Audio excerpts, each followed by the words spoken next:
নতুন ভ্যাকেন্সি লাগে আৰে নতুন ভ্যাকেন্সি নৱেম্বৰ মাহত সব ওলাই যাব তহঁতি খালি অলপ বেছি দিব লাগে অসম পুলিচ 10 অক্টোবৰ তই দৌৰি আছ ঠিক আছে যা নতুন ভ্যাকেন্সিও দি দিম হ'ব অৰুণোদয় ফৰ্ম ফিল আপ কৰিলো আপোনালোকৰ নাম অৰুণোদয়লৈকে গ'ল সেপ্টেম্বৰত আমি অৰুণোদয় আঁচনি দিম 1250 টকাকৈ পাব কিন্তু আমাৰ মহিলা উদ্যমিতা আঁচনি 10,000 টকাকৈ 21 আগষ্টৰ পৰা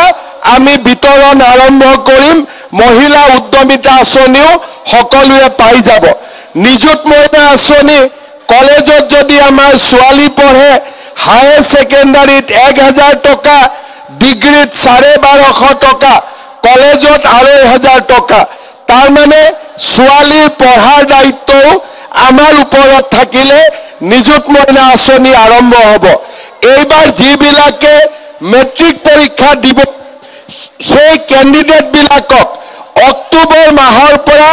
পুৰা মেট্ৰিক পৰীক্ষা নোহোৱালৈকে প্ৰত্যেক মাহত আমি 300 টকাকৈ দিম যাতে বাচ্চাবিলাকে কিতাপ কিনিব পাৰে গাখীৰ খাব পাৰে আমি সকলোৰে বাবে আমি ব্যৱস্থা কৰি দিম আজি আমাৰ অসমত ইমান দিনে ৰেশন কাৰ্ডত আমি চাউল বিনামূলীয়াকৈ পাই আহিছিলো 1 অক্টোবৰৰ পৰা ৰেশন কাৰ্ডত আপোনালোকে দালিও কম দামত পাব নিমখো কম দামত পাব আৰু চেনিও আপোনালোকে কম দামত পাব তাৰ মানে আমাৰ অসমত দুখীয়া মানুহে এতিয়া কোনো কষ্ট নাপায় 1250 টকা অৰুণোদয় 250 টকা গ্যাস মহিলা 10,000 টকা আমাৰ দালিৰ দাম কম চেনিৰ দাম কম নিমখৰ দাম কম আমাৰ দুখীয়া মানুহখিনি অসমত জীয়াই থকাত কোনো অসুবিধা নহয় সকলোৱে সুন্দৰ কৰি নিজৰ জীৱন আগুৱাই লৈ যাব পাৰিব দিছপুৰত চাকৰি ওলাই 1 পইচা দিব নালাগে গৰীব দুখীয়াই পায় অহাবাৰৰ পৰা কোকৰাঝাৰত যি চাকৰি ওলাব তাতেও কোনেও 1 পইচা দিব নালাগিব